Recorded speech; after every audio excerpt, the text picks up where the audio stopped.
Hi everybody, welcome to Issues. Great to get some feedback from you. We've had emails and phone calls from all around New Zealand, and just a few of the highlights there. John from the Bay of Islands said the cancer program had been passed on to a number of his friends and family. He said he watched it on Sky Channel 83 and again on YouTube, and asked how long is it going to be on our website. Well, we're going to leave it on our website, and I'm pleased that the program made sense and that you got something from it. John says he's also starting to eat a little better and wonders where you can buy good quality healthy food. Well, there are greengrocers. Some of the food in your supermarket appears to be okay, so that's where we get some of our healthy food from, and of course we grow a bit ourselves too, so that's another alternative. Sarah from Christchurch asks, why doesn't the health department take diet more seriously when it comes to health? Well, personally I think they do. I know here in Nelson, the Nelson Hospital board does take it very seriously, and they have instigated a number of initiatives, including the removal of fizzy drink from their cafe and stores and on the whole site, from what I understand. So there are some things going on out there, and I think as time goes on, more and more people will start to realise that we are eating a lot of nasties in our foods, and we're expecting the medical profession to sort out the resulting symptoms that we're seeing, and including obesity.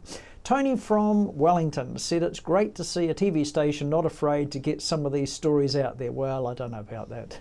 But yep, we're going to have some politicians on shortly, because Gavin from Palmerston North says, why don't you get some of these politicians on issues and try to get some real honest answers? He says, who the hell am I going to vote for this time?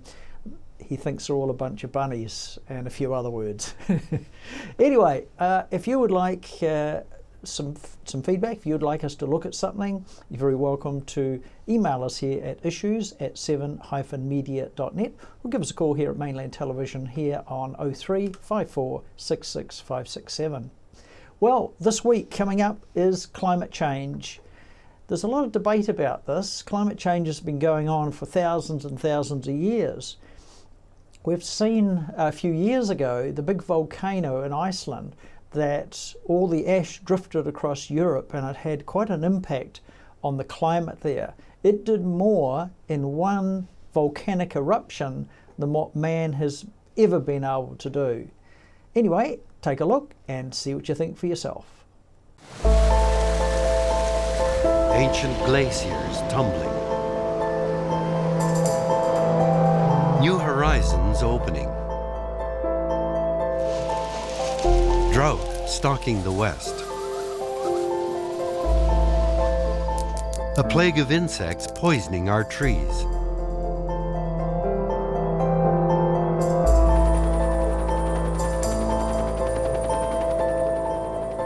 How in the world can we work with this weather?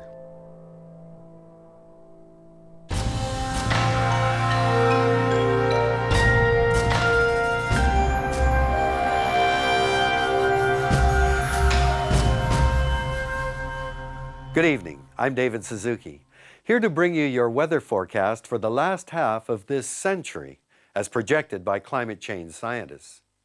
And they're making it pretty clear that if we don't cut our carbon emissions, that mercury is going to keep rising from 3 degrees Celsius in Vancouver to a whopping 7 degrees, maybe more, in the north. How will ordinary Canadians cope as elements we've taken for granted alter or vanish, as changing weather patterns eliminate jobs in one part of the country and create them in another? Although climate change is now a certain truth, it's causing a huge amount of uncertainty.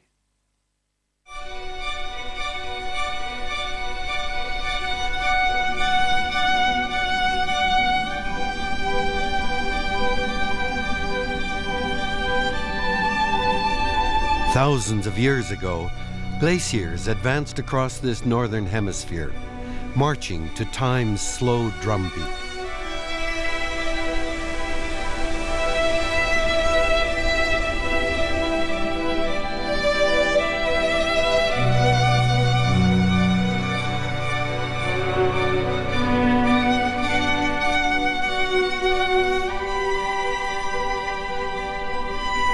Over the centuries, they carved themselves into our Canadian consciousness, became iconic images in our art, and in our acceptance of ourselves as people of the true North.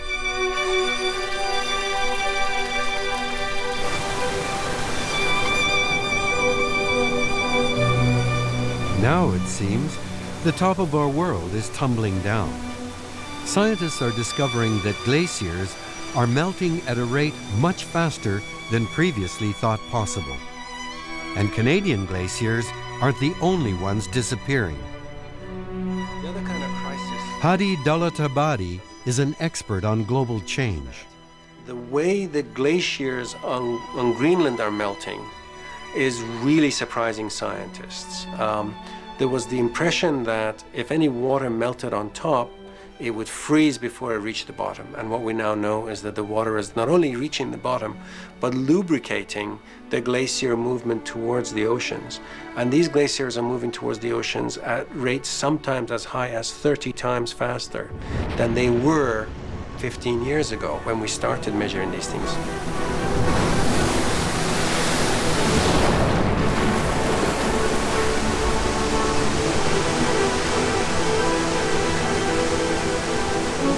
If half of the glaciers in Greenland melt, we will have 3.5 meters of sea level rise.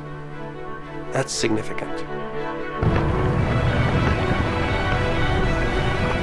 So in terms of impacts, most low-lying islands, most coastal areas would need very significant coastal defenses in order to address a 3.5 meter sea level rise. 3.5 meter sea level rise submerges 30% of Florida. But for other parts of North America, too little water could have serious social and economic effects. The team that shared the 2007 Nobel Peace Prize for work on global warming includes Andrew Weaver. We may see, extensive droughts in parts of interior of Canada, which make it not such a pleasant place to be. Anybody relying on glacier meltwater, well, you better start looking for an alternate source of water because, come turn of this century or mid to later part of this century, those glaciers are gone.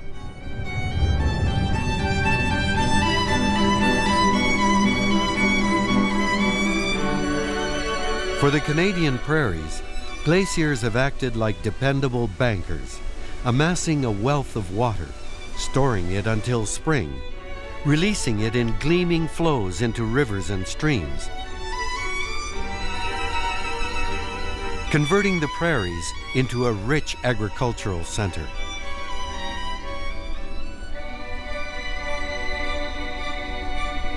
We've always thought of this place as Canada's breadbasket, keeping farmers working and Canadians fed. But climate change may already be altering this image. Slow her down after this, won't we? Weather's gonna be hot all week, so we're gonna need the moisture. Chris Perry and his brother Harold are successful single-crop farmers with 400 hectares of potatoes. Obviously, water is our key ingredient for growing a crop of potatoes in southern Alberta, so it's certainly on the top of the list. 2002 was the year Chris first began to worry about how climate change might affect his water supply. There was a drought 4 to 5 years ago, and we were rationed for the first time in our history to 8 inches of water started off, and to grow our potatoes, we know we need around 14 to 16 inches to grow a potato crop. That was an eye-opener for us.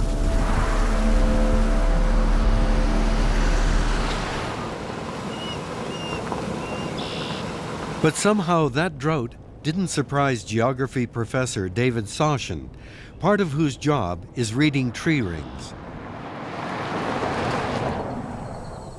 This is a remnants of a cabin or shed that was... To show me why it came as no surprise, he dragged me to an abandoned building by the side of the road and attacked an innocent log. There were a couple of really dry years, 2001, 2002 on the prairies, that cost the prairie economy billions of dollars. So we still are susceptible to the impacts of drought. So How old do you think that is approximately? Quick glance, I would suggest it would be about 60 to 80 years old. 80 years ago, a young family full of dreams for the future might have built this farm. Then drought hit the prairies, a drought so severe, many still believe it was the worst in prairie history.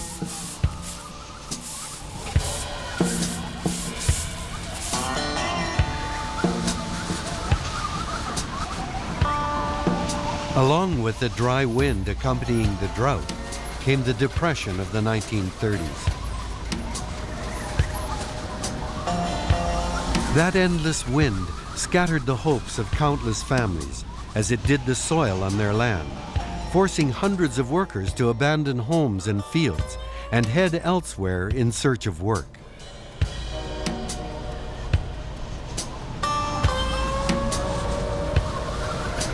But what if the 1930s drought were not just a frightening exception, but the norm? Behind the prairie's success as the breadbasket of the nation runs a current of unease. The further back you look, the more its modern image seems at odds with its history. Aboriginal oral tradition tells of droughts long before the first settlers arrived. Droughts later confirmed by records in the archives of the Hudson Bay Company.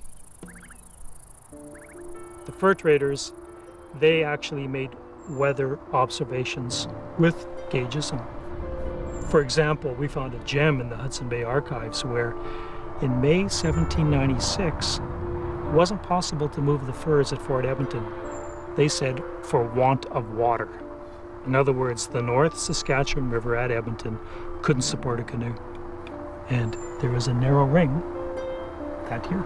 You can see with the naked eye, we have periods here where there's 12 to 15 to almost 20 years in which virtually every tree ring is narrow, and there's no relief during that period.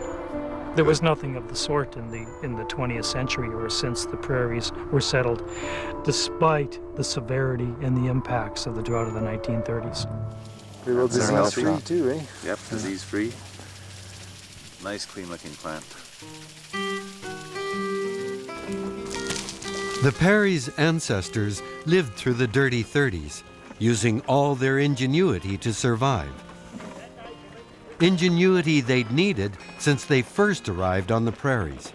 We were one of the early homesteaders here in the early 1900s. I think 1907 is when great-great-grandpa came to this area and homesteaded. And of course there was no irrigation here at all at the time. No reservoirs in place, anything like that. So it's no water, hauling water from the river up for drinking water.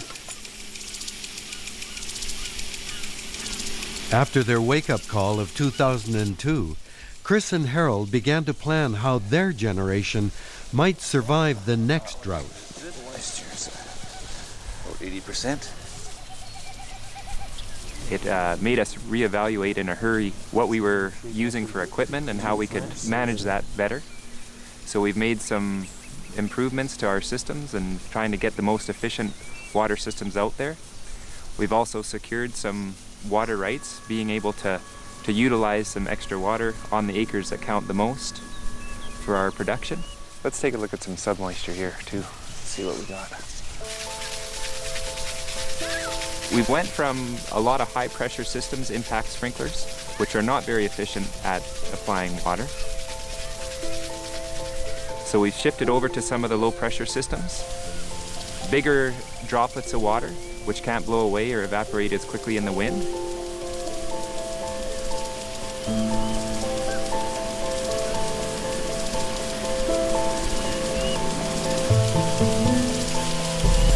The future climate will be a combination of the natural climate cycles that are recorded in these tree rings, plus the impact of global warming. And both of those climate factors, both of those scenarios suggest that we are entering a period in which a long drought is more likely. And that's the best scientific information we have, and therefore we can advise decision makers, farmers, bureaucrats to prepare. With the demise of the glaciers, we'll have to plan some other way of banking our priceless rain and snow. We'll have a water storage issue. It'll come in the winter, less snow, extreme events, less likelihood of summer water. And that's going to be true actually for much of Canada, is that water storage is going to be a very big issue. Not so much the availability, but storage, because it'll come when we don't need it and not come when we do need it.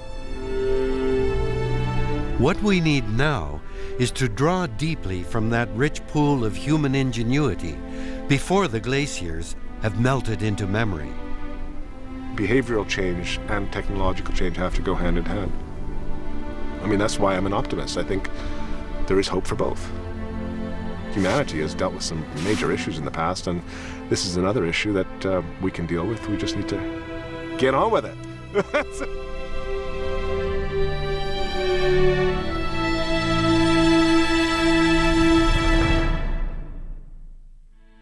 On the other side of the Rockies, water shortages here in the Okanagan Valley have caused tempers to rise along with temperatures. The Okanagan way of coping may become a template for the rest of Canada. The place of water is what the Okanagan people called this paradise of a valley, which winds through southern BC. But in recent years, discord over lack of water has strained its former harmony. The Okanagan is really the canary in the coal mine for water management and water pressures in BC and in Canada. We have a very limited and finite water supply. It's very valuable to the whole quality of life in this valley. It's important to the economy of the valley. It's important to the environment in this valley. In the fight for water, it's the environment's silent creatures which are often overlooked. Get out. Into the real world. As a soldier in the trenches of water distribution, Anna Sears tries to ensure everyone gets a fair share. I work for the Okanagan Basin Water Board, which is a publicly funded local government entity, and I was hired as the water stewardship director specifically to work on water management problems. So there's actual real public funding going toward hiring someone like myself to directly address these water issues. There already has been a lot of work done on climate change right here in this area. So once you get this sort of vortex of research interests, it builds and builds. And so you can really start making some progress because you start having the data that you can build policy on.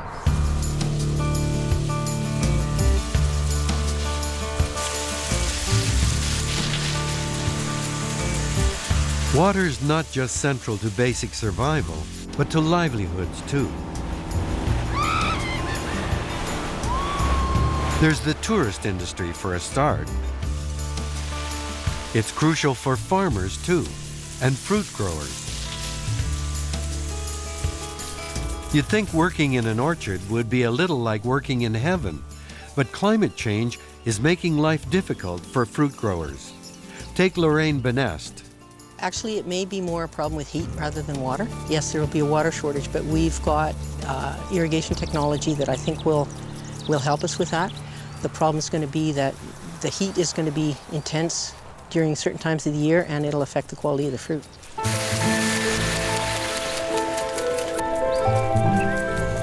As the heat intensifies in their Garden of Eden, Lorraine and all the other farmers in the Okanagan will need more water to cool their produce. And although tree fruit is said to require more water than grapes, those who work in the thriving wine industry worry about water too. In the entire growing season, grapes do require less water than, for example, tree fruits. These roots here are probably down 15, 18 feet in depth. We have very rich soils here, high water holding capacity. So the volume of soil that they're trying to extract water from is huge.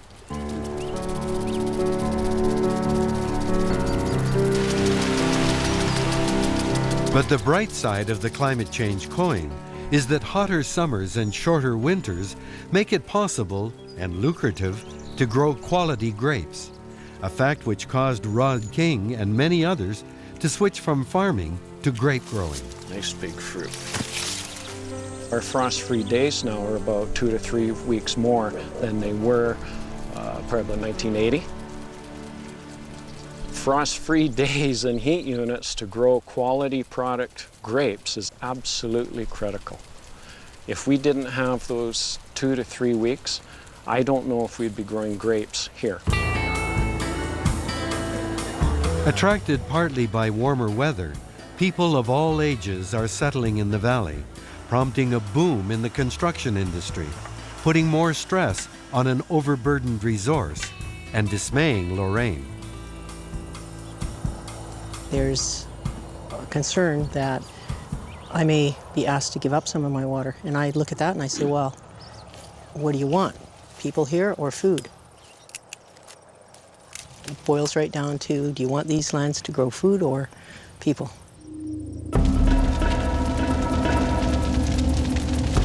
In 2003, summer drought sparked one of the biggest fires in the valley's history.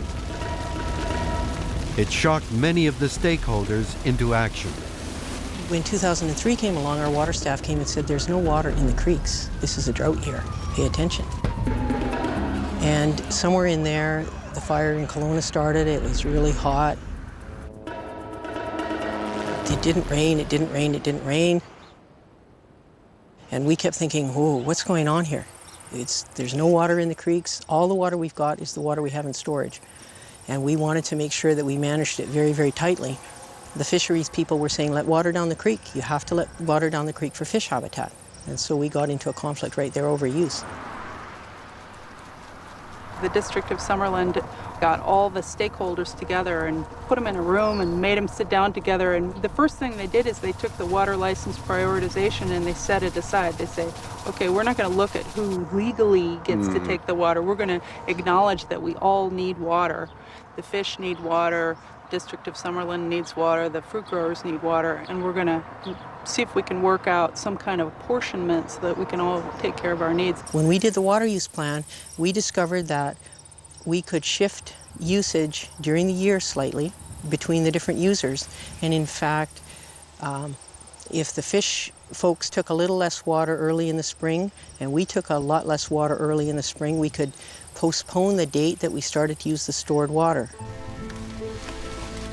Hitting the wall on that and getting into a conflict and then saying, well, we're not going to get out the guns, we're going to sit down and talk this thing through. I'm hoping that we can do that throughout the valley and throughout the world and in always dealing with climate change.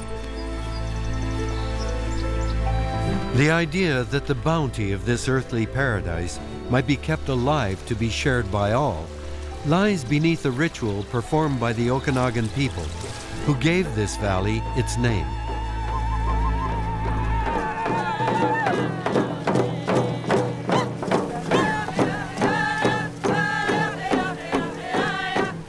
In a ceremony of rebirth, children released newly hatched salmon fry into a muddy ditch, which was once a broad, powerful river teeming with fish. They have a great vision. They have a great love and respect for the land and powerful cultural values around water.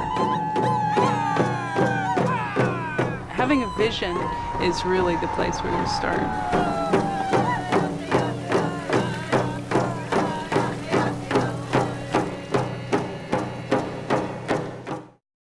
Why would you want to pay as much as $1,000 for a single bed mattress when you can buy a high quality locally made mattress like this for as little as $220? And a queen size mattress could cost you in excess of $3,000, but at Nelson Beds you could have a mattress like this as low as $425. So why would you go out and spend a fortune on your child's bedroom when you can come to Nelson Beds and buy a complete single mattress and base set, a 7-drawer Scotch chest, a headboard and a 3-drawer bedside cabinet for as little as $979? So call and discuss our custom manufacturing options and local after sales service at Nelson Beds, Nelson's only bedding manufacturer.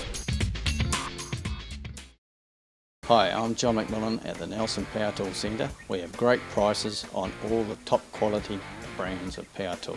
Tools and equipment at our showroom, 146 Tahunanui Drive in Nelson.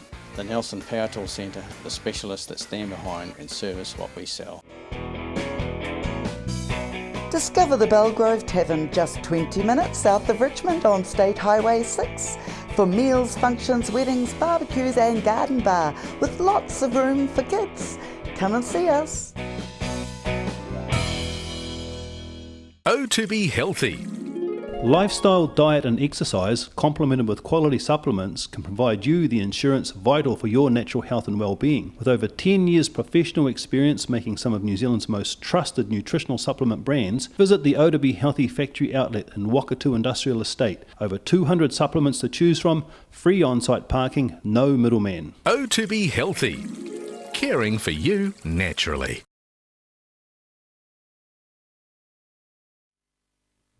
Here, in northern BC, climate change is causing major shifts in both the economic and environmental landscape, as erratic temperatures unleash a plague of biblical proportions.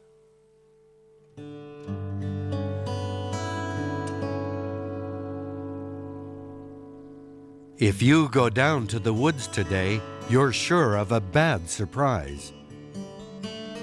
Something, it seems, has cast a spell on BC's forests, turning once green lodgepole pine into a red, dead sea. Giving the forest industry and its workers nightmares.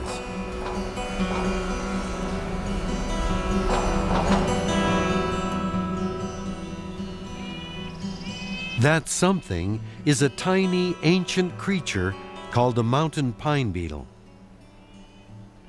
Once, cold winters kept it captive.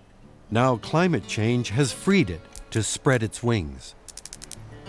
What we found is that since about 1970, both as a consequence of milder winters and warmer summers, the mountain pine beetle has actually been moving into habitats it couldn't previously occupy.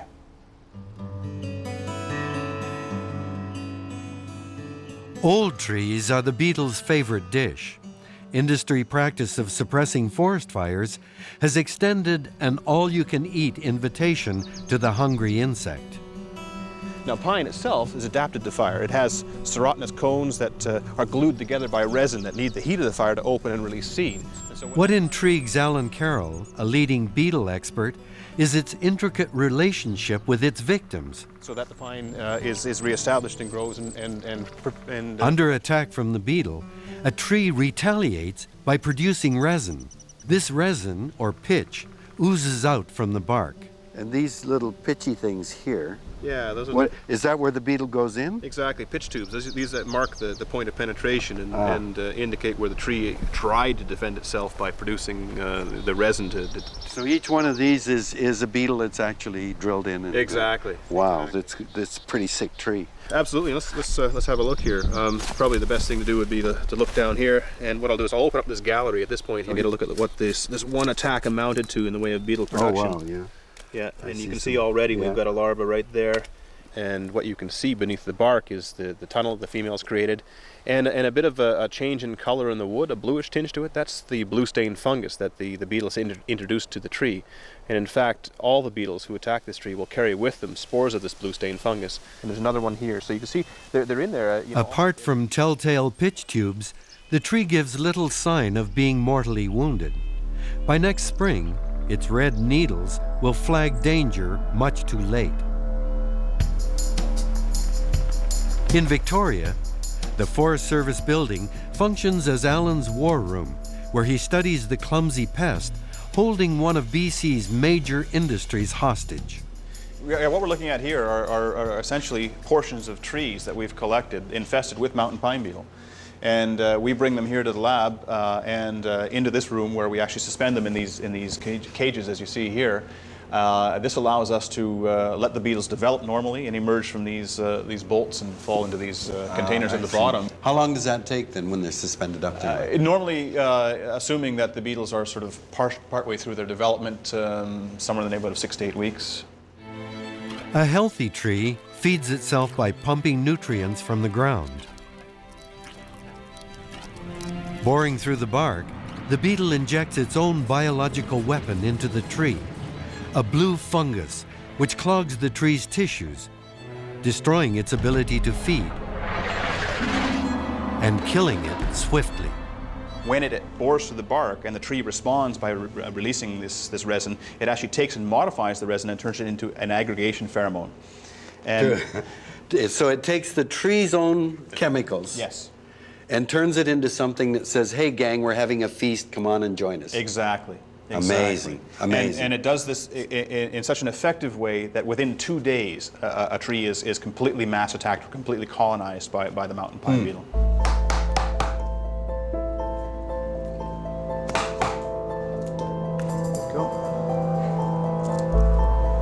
So here, okay, there's one there. Yep, and there's a young 10-year-old adult that's just emerged from the pupal case. After the female bores through the bark, she lays her eggs, tucking the boring dust around them as she goes, creating what's called a gallery.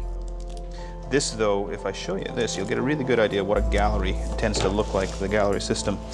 Alan can't help but admire the efficiency of the beetle's symbiotic relationship with the blue stain fungus. It gives the beetle a foothold, a beachhead in the war against the tree, let's say. So the fungus has gained a benefit in the sense it's hitching a ride with the beetle. The beetle gains a benefit in the sense that it's actually gaining access to trees it wouldn't have normally. And then towards the end, when the beetle has finished its development, in other words, the offspring feeds on the fungus, the hyphae, the spores, and so on and so forth. This is necessary for the beetle to complete its development. It actually requires the nutrients it gets from these fungi at that stage to finish its development, and in the process picks up spores and carries them in its compartments in its mouth for the movement to the next tree. Yeah. It's very fascinating. You know, for a beetle to go from 1 gallery per hectare to affecting 9.2 million hectares as it did in 2006 is fascinating. I detect you admire this creature that is trashing our forests. How could you not? I mean, it's an animal the size of a grain of rice that's killed to date upwards of 2 billion trees. You just have to take your hat off to it. It's phenomenal.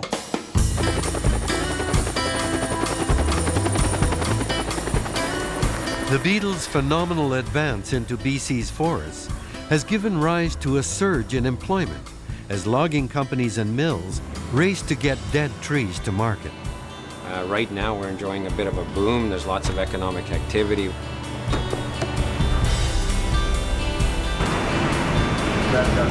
Quesnel MLA Bob Simpson is the NDP's forestry critic. The original projections were the shelf life would be about 15 years or so. We're now getting data saying it's maybe only 2 or 3 years.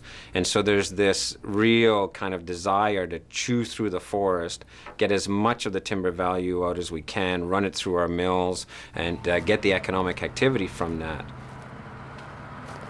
But the way forward in the long term seems uncertain. Keith Anderson, president of Lakeland Mills. We haven't done any changes yet, but we're looking at them. Trying to maintain our production, keep our people employed. I mean, everybody working here needs a paycheck the same way I do. But we can't isolate people from economic reality. This is a tough time for the lumber industry, and we're all struggling. We have 5 sawmills. We have 2 panel board plants, we have 2 pulp mills, we have a whole host of other smaller ventures. What are they going to be running? Magic wood?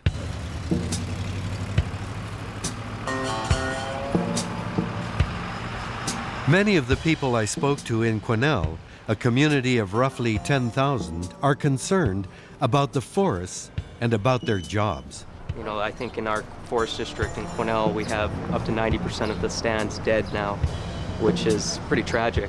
Right now it's impacting us mentally, you know, the instability. People don't want to spend a lot of money because they don't know if they're going to be having a job in 10 years or so. But I work in a pulp mill. My wife works at West Fraser. 5 or 10 years, what are we going to do? So the community is looking to change how we can diversify our economy, but we don't know exactly how to do that. So we don't know how long this thing's going to go, but I think it's going to be very long, and it's going to be very deep, and I think it'll be sooner than most people expect.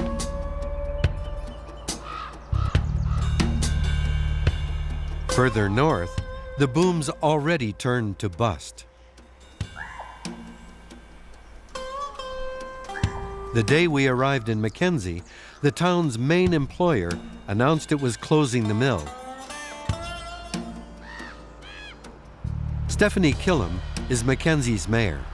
No one was expecting it, and as most of our people work in the forest industry, it was really hard on them. There are 450 jobs at stake here, which represents about 20% of our labor force. You take 25% of the workforce out of this town. It's such a small town to begin with. The hotels will hurt, the stores will hurt. I just can't tell you how bad it will be for this town. Our hands are tied here. There's absolutely nothing to help us if that mill goes down. I'm a loader operator at Canfor and I care about my job. Yeah, there's a lot of upset people, I guess you could say. They'll be basically sitting at home, pinching all the pennies they can to try to ride it out. 3 months after our visit, the sawmill secured a large source of cheap timber, allowing it to stay open a while longer. But no one knows what the future holds. We are in a fundamental shift, which I don't think people have actually sat down and looked at the data to say, wait a second, this is bigger than a mountain pine beetle epidemic, and we need to change the way we manage our forests as a consequence.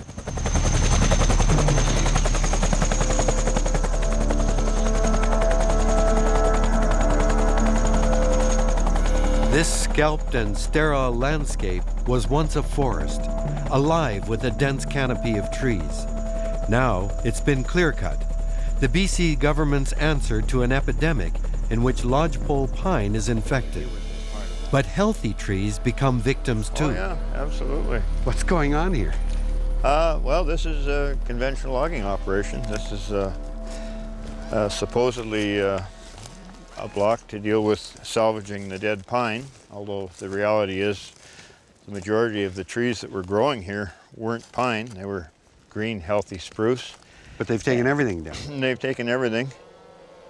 Dave Jorgensen's been logging since 1963. And on the lower side here, you'll see there's a lot of birch, which they cut down as well, and it just got left.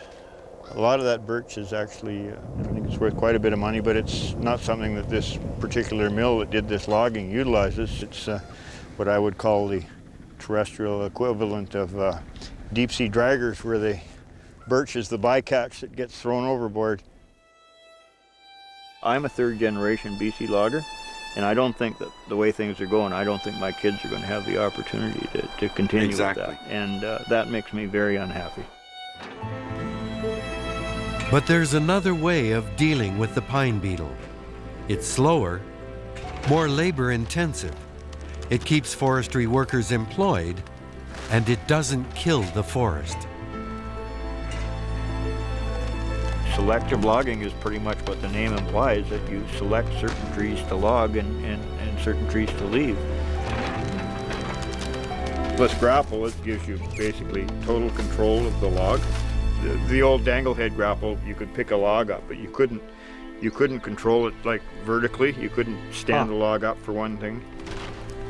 And that's a big advantage when you're doing this kind of work, because if you grab a log and stand it up, then you're moving it around, you're not dragging it through the understory and killing all the little trees. The ecological impact of logging the dead forest is far greater than the ecological impact of the pine trees dying, because in most cases, even where you've got pure pine stands, in most cases, there's a pretty healthy understory coming up underneath. So, you know, the pine trees will fall down and they'll rot, but there'll still be a forest there. I mean, for selective logging to be effective, you have to be able to leave the forest that's left in a healthy condition. A lot of the people that are the most upset about the fact that we're clear-cutting forests like this are the loggers that are actually doing it. And they come to me and they say, what is going on here? This is crazy. We shouldn't be doing this. I mean, you never would have had the majority of loggers talking like that 10 years ago. It certainly wasn't part of the logger's psyche at that time. If the government wants to use the forest as a cash cow, for God's sakes, let's at least milk the cow and not butcher it. While forests fall in its wake, the beetle continues to advance. You can see the progression on the screen here and how it's spread. Wow, that's spectacular. Over up to 2006, where we had about 9.2 million hectares in that year alone. Okay, the total area of that red, if you were to sort of attempt to draw a line around the big red blob, as we call it, amounts to about 14 million hectares, which is in and of itself about the size of all of the maritime provinces put together. Wow.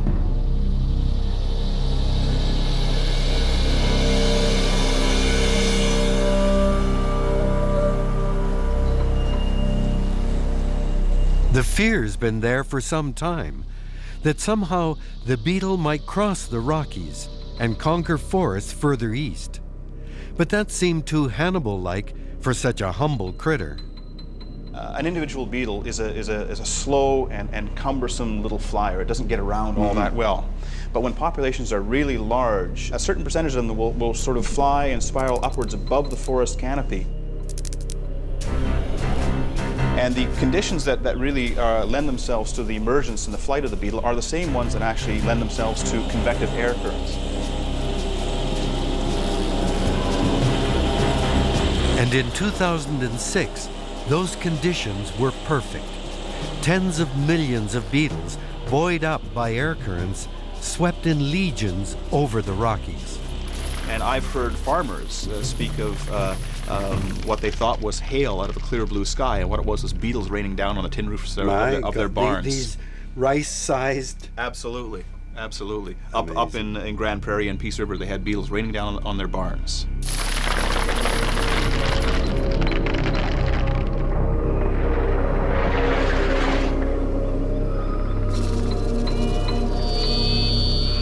What's the potential impact in Alberta? We have about 48 communities in the province that rely primarily on the forestry sector for its economic viability, and that's about 50,000 people who rely on forestry for their income, for their jobs. This is no longer just a BC issue. This is a Canadian issue.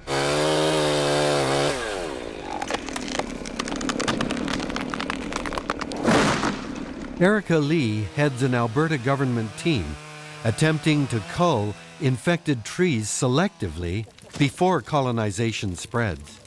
This is a pretty labor-intensive way to deal with it. It is very labor-intensive. You have to find the trees and then fall them singly, because we only take the infested trees, and then we burn it right on site. You don't have to burn it down to nothing, down to ash. All you have to do is burn the outside bark off. So once it starts to turn white and you can flake it off with your hand, that tree has been burnt enough that the mountain pine beetles will be dead inside of it. But just detecting them, and people got to be walking through the forest looking for these pitch tubes. Yeah, it's intensive to try and find them. It's a needle in a haystack. So we actually have a beetle hotline, 310 bugs, that if people are walking in the forest and they find a tree they think is attacked, they call this number and someone will go out and check up on that tree. In the short term, our efforts are being directed at suppressing the population that's hit Alberta. Obviously, the long-term solution is reduce emissions and slow the rate of change. We can scramble around and cut trees and burn them or process them in the mill, but in the end, if this scenario does bear itself out, the beetle is on its way.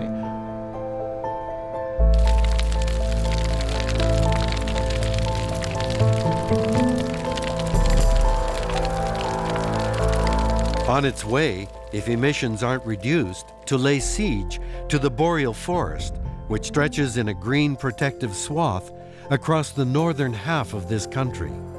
We are introducing a new disturbance agent into a brand new ecosystem. It will kill trees, and dead trees are fuel for wildfires. Even indirectly, the beetle has the potential to start modifying wildfire regimes, which are incredibly catastrophic both to the forests and to communities, and more importantly, also to release of carbon to the atmosphere.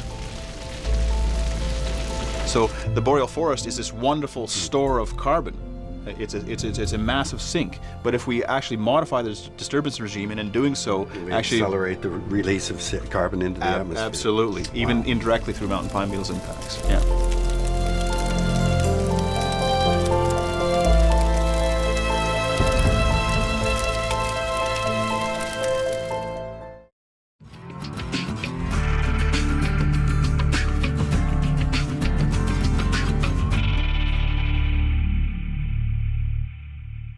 Hi, my name's Ian Mortimer.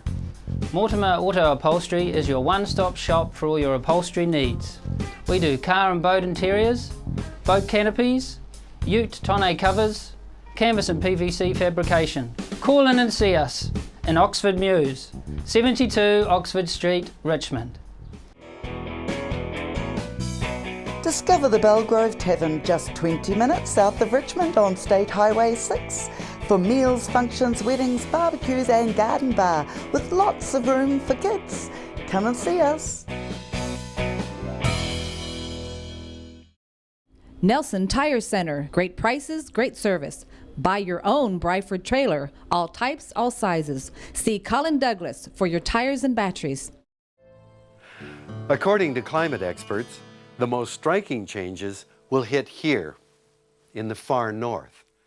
A 7 °C jump, they say, by the last half of this century, maybe sooner.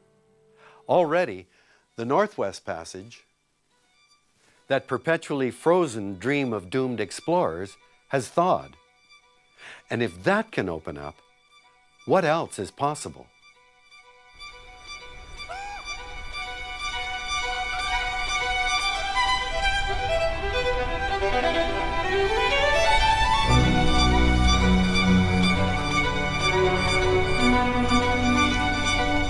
Everywhere in the once inaccessible north, cold's steely grip is visibly relaxing.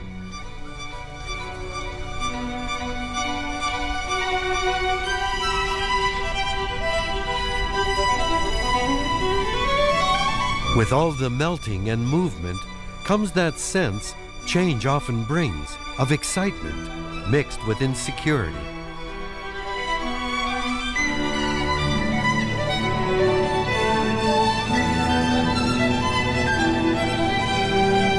The excitement of exploration is what drives Grant Kuhl, who once dreamed of becoming an astronaut and has a doctorate in aerospace studies.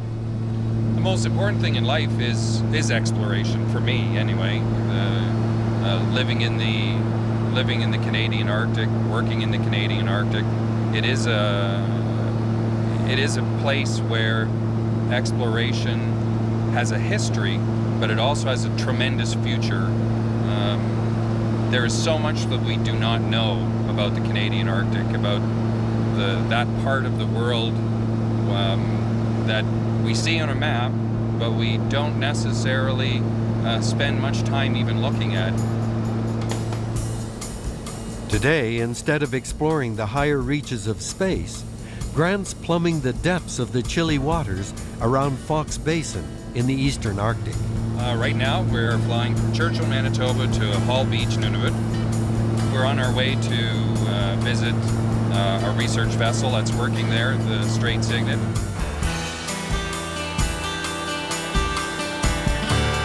The presence of the Strait Signet, chartered by Grant's research company, underscores the changes steadily advancing on life in the North.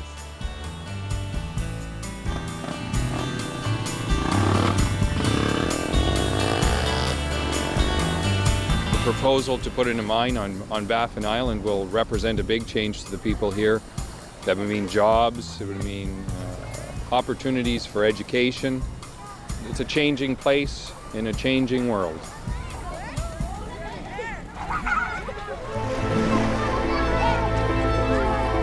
Shot. Who ate the shot? No. My dad is right there. Who's your dad? You.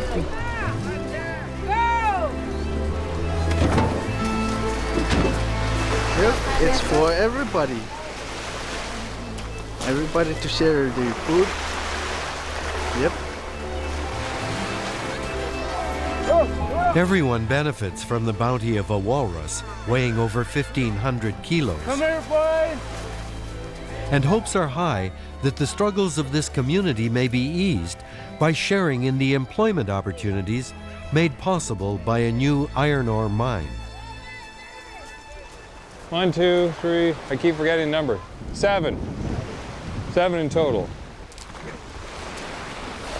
It seems surprising, but large areas of the Canadian Arctic are uncharted.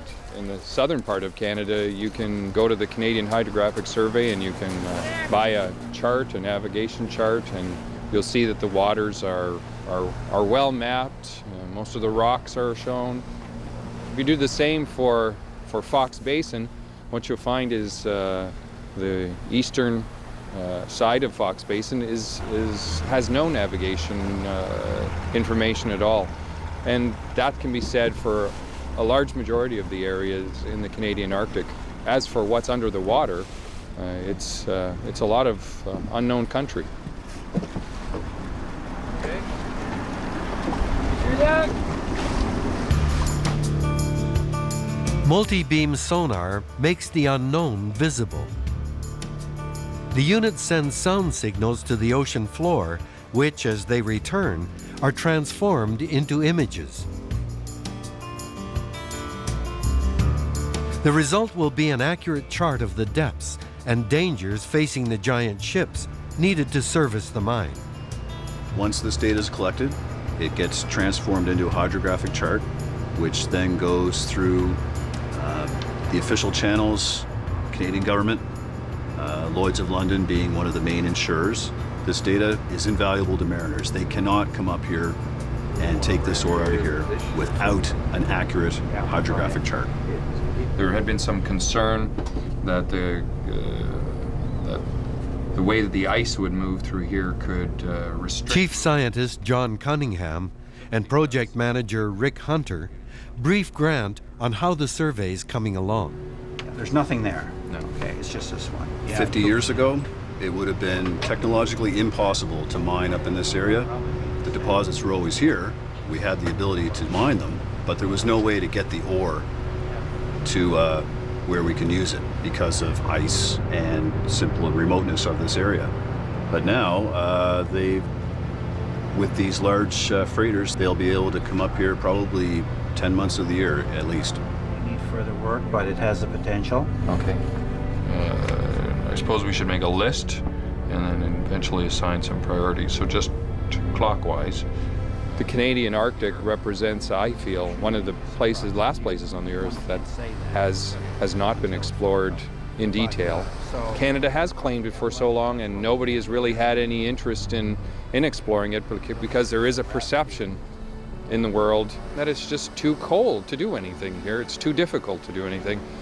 But global warming, the discussion of climate change has caused people to rethink that assumption.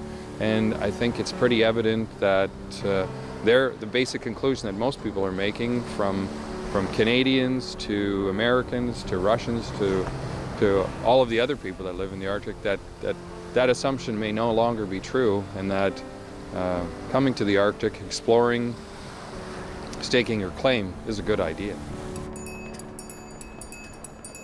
In Churchill, Manitoba, the feeling's more bullish than bearish. So many claims are being staked, from gold to diamond to oil and gas, that this deepwater port's taking on a new lease of economic life, thanks to the promise of a longer shipping season.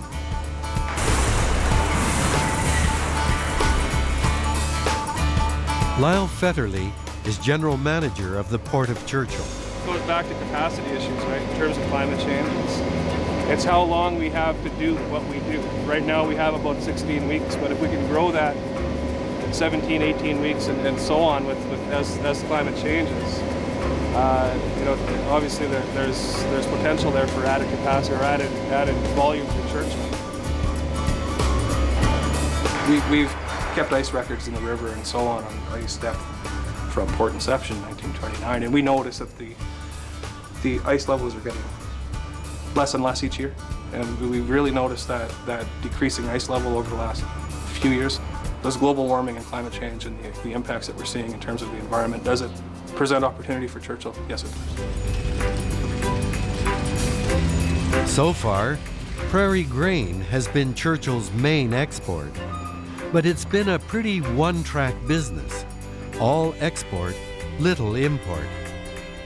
Now, Churchill could form part of an Arctic bridge with goods flowing to and fro along a northern route, saving time and money, and increasing profitable two-way trade between this continent and Europe.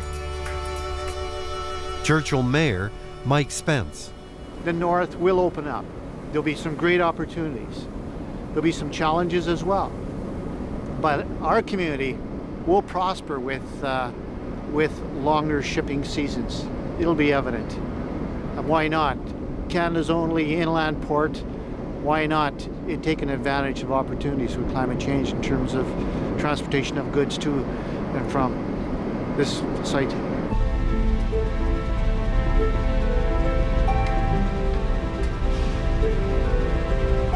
For Lyle Federley, what's important is holding on to his northern identity while welcoming change. There's potential for growth here at a personal level, right? Quite honestly, because of prosperity. There's a potential for me to maybe take my kids and teach them things that I didn't have the opportunity to, and allow them to explore things that I didn't have the opportunity to. I mean, that's what you want for the next generation. But at the same time, you can't lose focus on or the sense of where you've come from. And you want to be able to pass those on as well. Not just opportunity, but also that sense of here's where you came from and here's where you are.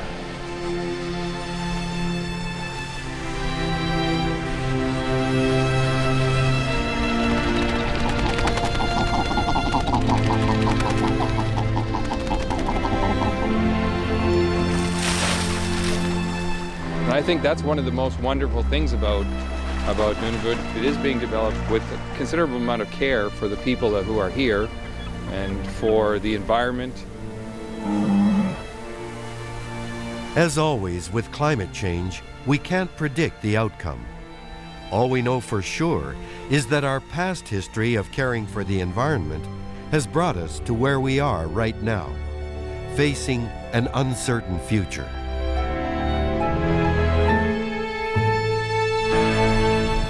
Well, I don't know about you, but I'm still none the wiser on climate change. There is a lot of debate on either side. Some will say that we're causing these greenhouse effects.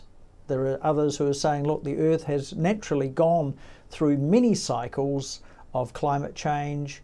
We've seen things like the asteroids that have hit the Earth, the wiping out of the dinosaurs. We've seen all sorts of cycles go on. So I'm sure the debate will continue. From all the team here at Mainland Television in Nelson, have a wonderful week. Thanks for joining us, and we'll catch you the same time next week.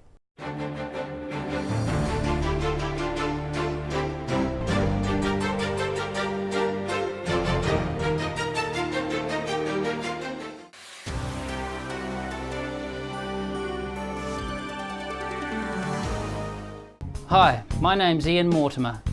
Mortimer Auto Upholstery is your one-stop shop for all your upholstery needs. We do car and boat interiors, boat canopies, ute tonneau covers, canvas and PVC fabrication. Call in and see us in Oxford Mews, 72 Oxford Street, Richmond. To be healthy.